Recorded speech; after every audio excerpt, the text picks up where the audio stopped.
How reliable is the historical portrait of Jesus in the Gospels?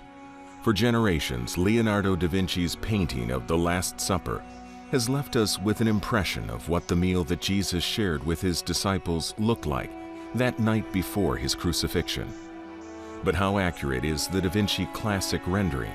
And more importantly, what about those who say that the real story of what happened that night is different than the Gospel record? These scholars are convinced that the historical evidence gives us reason to take another look at the Last Supper. Jesus, man, Messiah, or more, on this day of discovery.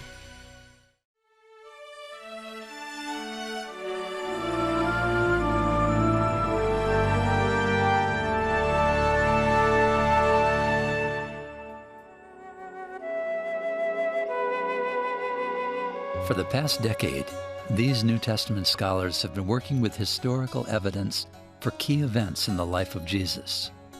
Evidence, they say, creates a compelling portrait of Jesus in the Gospels.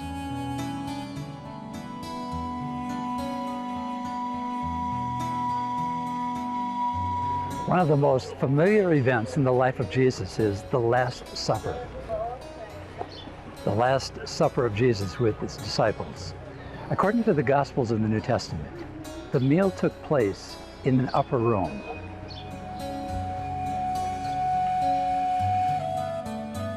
According to the Gospel of Mark, the meal took place in Jerusalem during the Jewish feast of Passover. Together with the other Gospel writers, Mark says Jesus took the story of Passover sacrifice and gave it a very personal meaning, a meaning linked to his own death. And as they were eating, Jesus took bread, blessed and broke it, and gave it to them and said, "Take, eat, this is my body." Then he took the cup, and when he had given thanks, he gave it to them, and they all drank from it. And he said to them, "This is my blood of the new covenant, which is shed for many." The Gospel of Mark, chapter 14. But some question whether the conversation really occurred the way Mark recorded it. Some historians suggest that those words were added to the story later, created years after that Last Supper, to leave the impression that Jesus knew he was about to die and that he wanted to give the Passover meal new meaning. So to take another look at the historical setting for that meal, 3 of the study group's New Testament scholars agreed to meet with us. We met in a room that is often used by tourists and pilgrims to experience for themselves what it might have been like for the disciples of that last Passover meal. To sit down was difficult, as we attempted to take our place at the kind of reclining table that Jesus and his disciples would have used. Okay. All right. The upper room, the Last Supper. Let's put it in context. Well, we're in the time of the Passover. It's debated whether we're directly on the night of the Passover meal or just in the Passover season. And is that important? It's not that important because, like Christmas, it overlays everything that's taking place, and the meal that we're having has the flavor of we're in the Passover season. That's really the important point. The Gospel writer Luke indicates Jesus' anticipation of eating the Passover meal with his 12 disciples.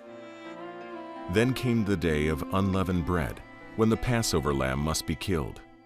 And Jesus sent Peter and John, saying, "Go and prepare the Passover for us, that we may eat." The Gospel of Luke, chapter 22. The story of Passover, still retold annually in Jewish homes around the world, remembers how God delivered the people of Israel from slavery in Egypt. The ritual meal includes various symbolic elements: wine for the blessings of freedom, matzah or unleavened bread, for there was no time for bread to rise as they left Egypt, bitter herbs for the bitterness of slavery, and a shank bone of lamb to remember the night of departure when lambs were sacrificed in the Jewish homes of Egypt. For on that night, blood was put on the doorframes so that the death angel would pass over and not take the life of a firstborn son in that home. And of course, the Passover reviews the foundational salvation event in the history of Israel. And now Jesus is going to take that event and explain his own mission in light of what is about to take place. Okay, so the meal itself looks backward, right? That's what you're saying. That's right, that's right. It's celebrating the Exodus and God's redeeming his people out of Egypt. And once a year, the Jewish people to this day will remember that great event. Yeah, that singular event that repeatedly, all through the Old Testament, they hark back to the Old Testament. Remember when God brought you out of Egypt through the Passover. Now, as Jesus in that last week moves toward the cross, what's he doing with it? Well, he's going to take it and he's going to explain what's getting ready to happen to him. He's going to announce the fact that someone is betraying him on the one hand, and then he's going to turn around and change the symbolism of this meal, of this period of the year, in light of what's getting ready to take place. I have desired to eat this Passover with you before I suffer. For I say to you, I will no longer eat of it until it is fulfilled in the kingdom of God.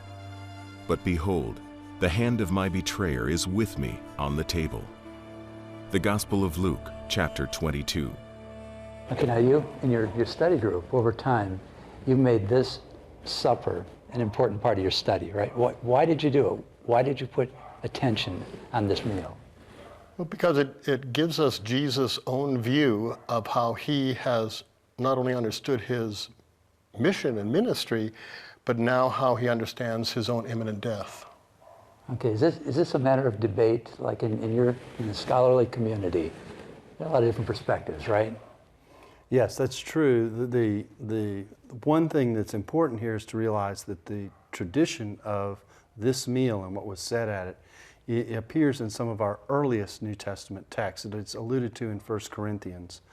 And it's alluded to as a part of the tradition that the church has passed on. So I think that's an important feature in understanding how far back the tradition of the words of Jesus goes.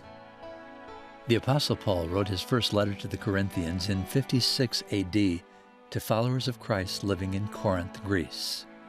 His words show that within just a few years of Jesus' death, the church was remembering the Last Supper in their gatherings. For I received from the Lord that which I also delivered to you, that the Lord Jesus, on the same night in which he was betrayed, took bread, and when he had given thanks, he broke it and said, Take, eat. This is my body which is broken for you.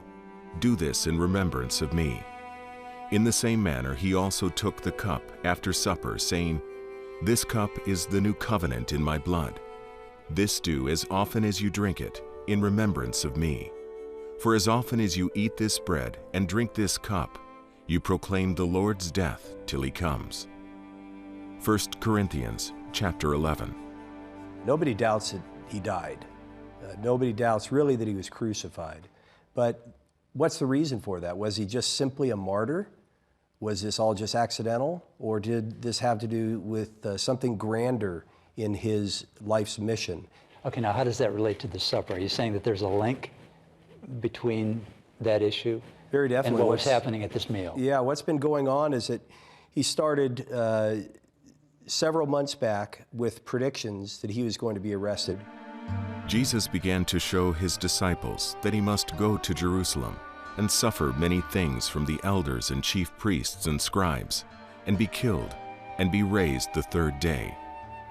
The Gospel of Matthew, chapter 16. And skeptical scholars would look at that and say, well, how could he know that? How could he really know what was going on? And even if he could, well, that doesn't mean that there was anything really significant in his death. And so they'll doubt this meal where he declares, in this meal, he declares the mission of his life. There is a purpose behind his death. Okay, so what do you do if you're talking to someone, whether they're a scholar or not, and they don't look at the Bible the way we do? They don't accept that it's assumed, and they've not concluded that it's the Word of God. How do you begin to talk to people like that? There actually isn't all that much disagreement about the timing of this meal in many ways, but whether we can know what was said there and whether Jesus had anticipated his death in the way Mike was discussing, that's often what is debated. Now, we do have precedent for for Jesus' being able to contemplate what might happen to him if he challenges the leadership in one way or another, whether it be Roman or Jewish, and that's John the Baptist. John the Baptist was beheaded for challenging the leadership at a moral level. And so this isn't something that Jesus would go into blind. We don't have to posit that he has some type of vision or something like that in order to contemplate what might happen to him if he begins to challenge the leadership. This meal makes sense that he would anticipate that something catastrophic is getting ready to happen. And according to the Gospels of the New Testament, Jesus would soon face death, not by accident, but by voluntarily allowing himself to be sacrificed in complete fulfillment of the Passover. According to the Gospel accounts, Jesus and his disciples shared that Last Supper here in Jerusalem. Even though the exact location of the supper is uncertain, there's a long history of Christian activity at this traditional site to recall what Jesus said and did. Much of this current structure, with its dramatic arches, dates to the Crusader period. Although some are convinced that Jesus would not have used the occasion of Passover observance to talk about his own death, this group of scholars has come to a different conclusion.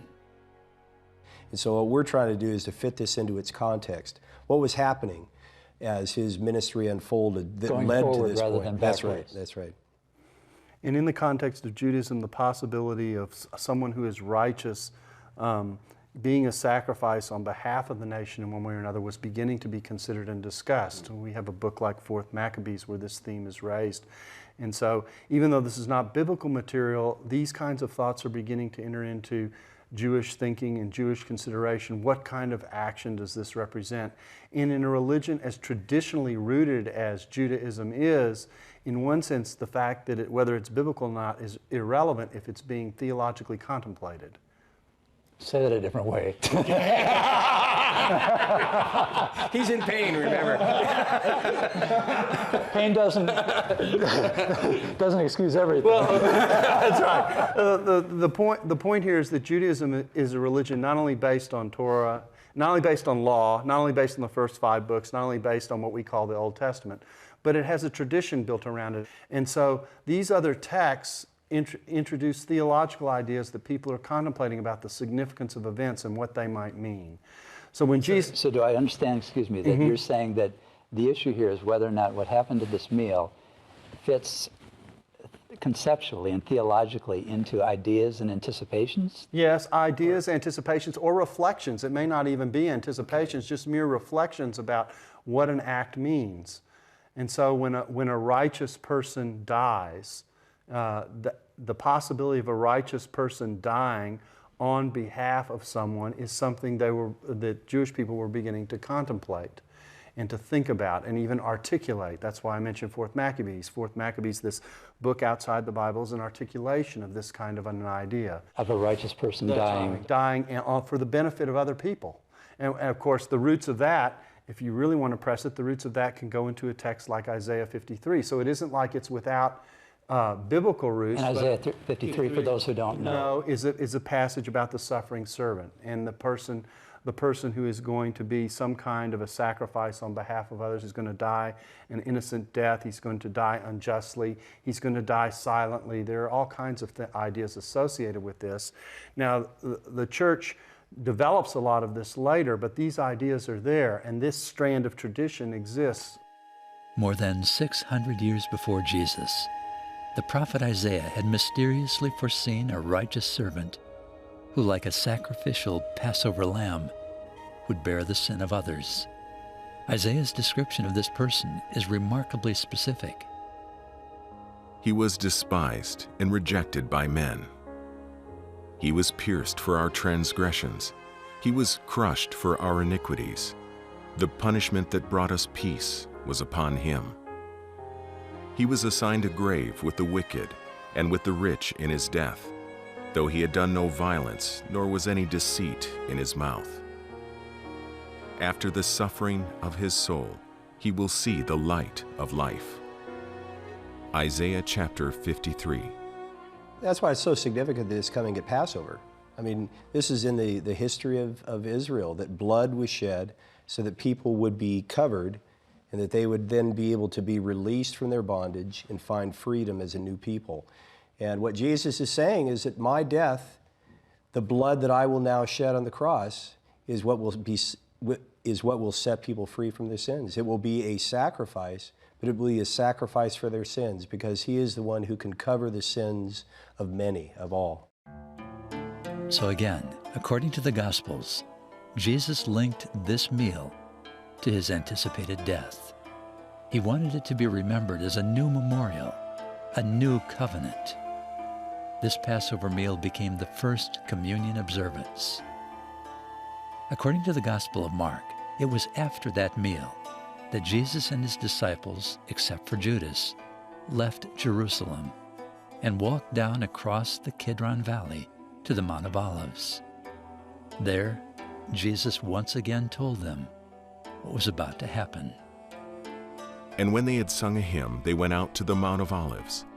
Then Jesus said to them, "All of you will be made to stumble because of me this night, for it is written, I will strike the shepherd, and the sheep will be scattered. But after I have been raised, I will go before you to Galilee." The Gospel of Mark, chapter 14. Now think about what that involves, to take one of the most fundamental symbols of the Jewish faith, which is the Exodus, and all of a sudden begin to talk about another kind of deliverance that's going to take place. I think most people, when they think about the Last Supper, don't even think about that dimension of it. But there's another point of continuity, and that is that Passover was looking back to the Exodus as salvation by God in the past, but the symbolism out of the Exodus was being used in the Old Testament prophets and in other literature, using the same language to talk about what they began to expect God was going to do in the future. Right. So Yes, Exodus exactly. language, right. this language of Passover and Exodus, is also being used to describe what they hoped God was going to do in the future.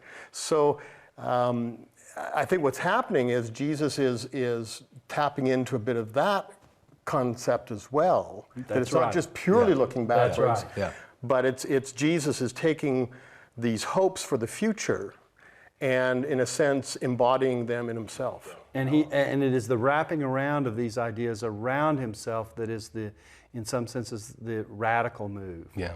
Because now it isn't just God who's going to do this, but it is the sacrifice that I am getting prepared to be that is at the core of this story.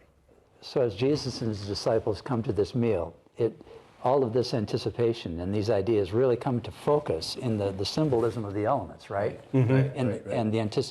And what's in Jesus' mind about what's about to happen. Right, and this is not just another meal. Some have tried to even turn it into some kind of Hellenistic farewell meal, but this is not just another meal. This is the culmination of his time with his disciples. This is his last night with them. He is giving them a very clear statement of what his life mission is all about. And his life mission wasn't just to call a few disciples. His life mission wasn't just to start a new movement. His life mission was now wrapped up in being what Paul will call in 1 Corinthians the Passover lamb. He is going to be the sacrifice for the sins of the people. And it's a powerful. I just can't even imagine how powerful that night would have been, and yet how mind-boggling it would have been. I also think that there's a reflective element that gets created by this meal, and we see it in the fact that the meal is still celebrated today. That lives on. And so there's a sense in which in any church gathering, the church gathers around the table to remember what Jesus Christ has done. You're here at the table with us. You are sharing in that moment. You are sharing in what Jesus Christ has done in that moment. And as a result of that, you too share in the participation of life that this meal represents. Because another thing that's important about meals is they represent a symbol of fellowship, a picture of fellowship that one has. And so Jesus says, I've been longing to have this meal with you because he knew it was up ahead. He knew it was the last meal that he was going to have. And he also knew that this fellowship and acceptance, this was a moment he was never going to have again with them again. Okay, so again, if I understand the work that you've been doing with with a whole series of important biblical events is to look at each piece as being a part of the picture, Right. but looking at how that part of the puzzle fits into the whole, right? Right. And Exactly that's what you're seeing with this exactly meal. right. That's exactly right. And in light of the tension that has been created by Jesus coming into the city, the temple cleansing, the things that he has said, the controversies that he's had, he understands now, he understands that his death is imminent, and he is being very clear to his disciples about what that's going to involve, and that they are going to have to be prepared to walk down potentially the same kind of path that he is getting ready to embark on entering. And yet how little they really understood at the time. About any it's of amazing, it. Exactly. isn't it? Exactly.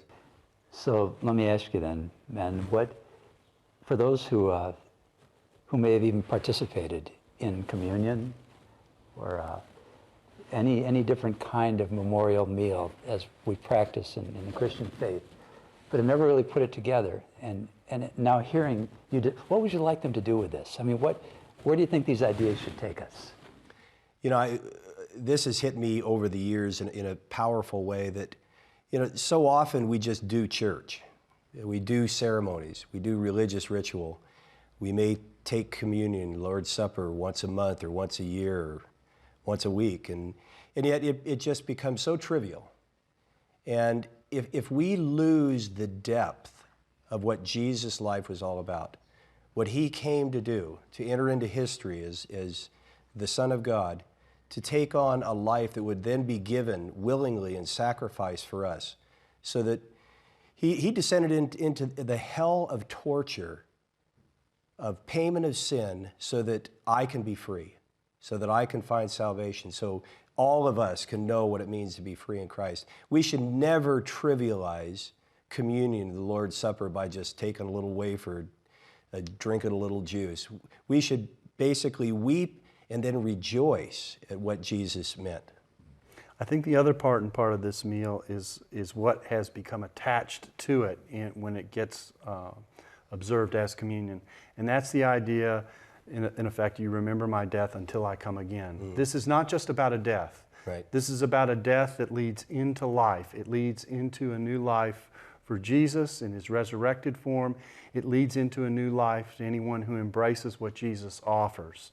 And so as a result, sometimes when you take the Lord's Supper, you have this sense of solemnity and almost a glumness. I'm focusing on the death. And sometimes I wonder, well, we forget that the meal is about fellowship. We forget that the meal is about life. And so it transcends that death. That's part of the point, is that Jesus didn't die just to die. He died to bring life. And so that is part of what's being celebrated as well. And sometimes I don't think we appreciate that enough. Yeah. The thing that I think is significant for me is that in the ancient Near Eastern world, the Mediterranean world, the Greco-Roman world, Jesus' world, when you ate together, you were in fellowship with the people you ate with. It was a sign of agreement and of oneness. And for me, when I celebrate communion, it is a celebration of my fellowship that I have with God, that I am accepted at his table. And what's interesting about this meal is that oftentimes it's a family meal. And so now look at what Jesus has done in saying who his family is. And this meal, when we observe the community, is Jesus is saying, you're a part of my family. So it's this intimacy, this acceptance, and as such, I think it's a very, very powerful reminder that Jesus' life and ministry was designed to invite people into fellowship with the living God. When visiting sites linked to important events in the life of Jesus, like this traditional location for the Last Supper, I often sense a spiritual bond with those who come, as with followers from centuries past. Sometimes I just watch, listen as a group prays, sings, or quietly pauses to remember the one who drank the cup of suffering for them, with a promise to return.